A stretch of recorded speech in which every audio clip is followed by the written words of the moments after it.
Hi everyone, thanks for tuning in again. Here I am a month later, not a week later as I had originally thought I was going to be doing these videos.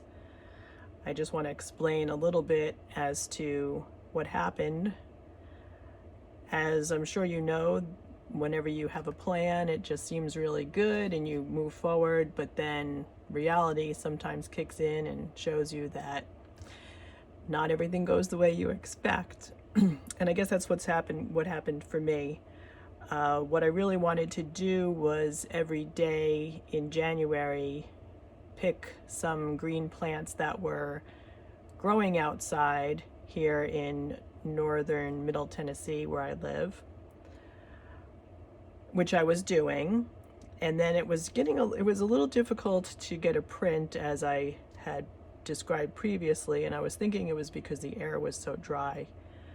But then the more I was working with the prints, I was realizing that though these plants were green, you know, the older plants sowed the seeds in the autumn. These new plants started to grow to overwinter and hold its own and be green over the winter. But they were still very tender, so the veins weren't really turgid. They weren't thick enough to hold a print, and the leaves also were pretty delicate. And that really was why I was not getting a crisp leaf print, which was what I was looking for. I was getting really nice negative space like this. So I decided, okay, well, I'm not getting good prints right now. I should probably wait a few months. What else am I going to do? So let's pick up where I left off. I think this was the last that I had showed you. You can see how very delicate that is. I did print this. This was a yellow vetch, but I didn't really have anything to print here, so I did the negative of this one. And even here, this was not off the actual plant. It wasn't the real leaf print. It was the plate. It was printing off the plate. Here, this was another type of vetch, cow vetch, and this was the best that I could get, was the negative print, which I really, really like in this instance. So I was thinking, and then this was the last one I did. This is bittercress. Again, not a very crisp print.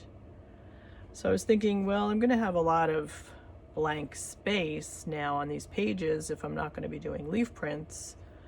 What can I do? I decided to do, actually this is the last one that I did. This was of bachelor buttons. Again, this should have had a lot more veining in it. So I decided what I would do is, since I was also doing the bird counts and going through some vintage books that I had purchased years ago for art journaling. This one is from the 50s and this one's from the 60s.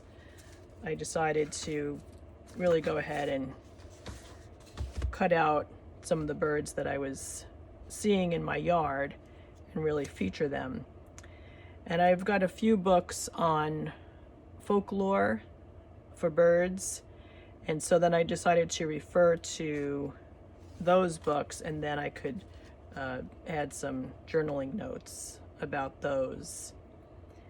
And so that's what I did. And I really like how the pages turned out. It took a lot longer to complete this journal because I was doing a lot of research, and so that taught me that I'm not going to do this every day. I do want to have a Naturalist notebook for the year 2021, as was my original intention. I really do want to record what's going on in my little piece of the world this year.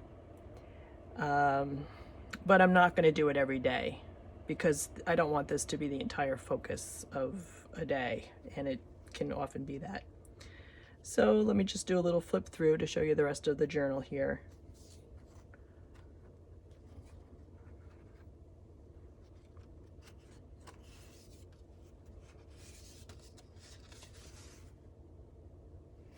I happen to come across these postage stamps that I have, and they seemed appropriate. When I was looking up about bittercress, I found out that because they bloom so early, they have a little tiny white flower in early spring, that they're a nectar source for the spring azure butterfly and also for the falcate orange tip butterfly.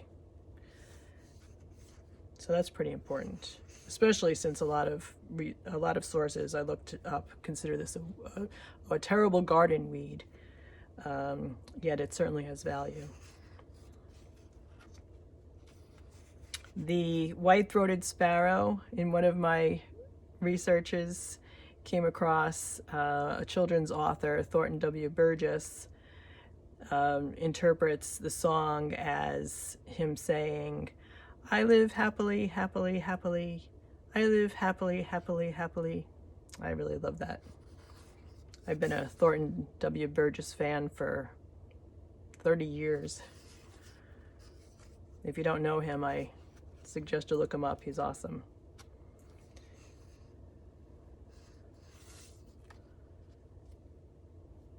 My husband and I saw a kingfisher when we were walking by the Greenway. It was fishing in the creek. Lots of different woodpeckers. Some of the more aggressive birds, house finches, house sparrows, and starlings. Saw my first purple finch down here. That was pretty awesome. Nice way to end this journal. And also with the robin, who is a year-round resident around here, but growing up in the north for so long, the robin was always the harbinger of spring. And closing out on a nice note in January, I thought that was a good way to do it.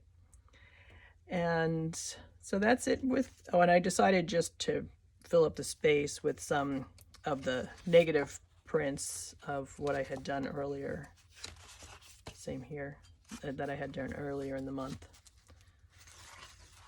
I'm not sure when I'll be back, but when I am with this Naturalist's notebook, it will be because I've got something to show you about something that's happening here on the property. Talk to you then. Bye.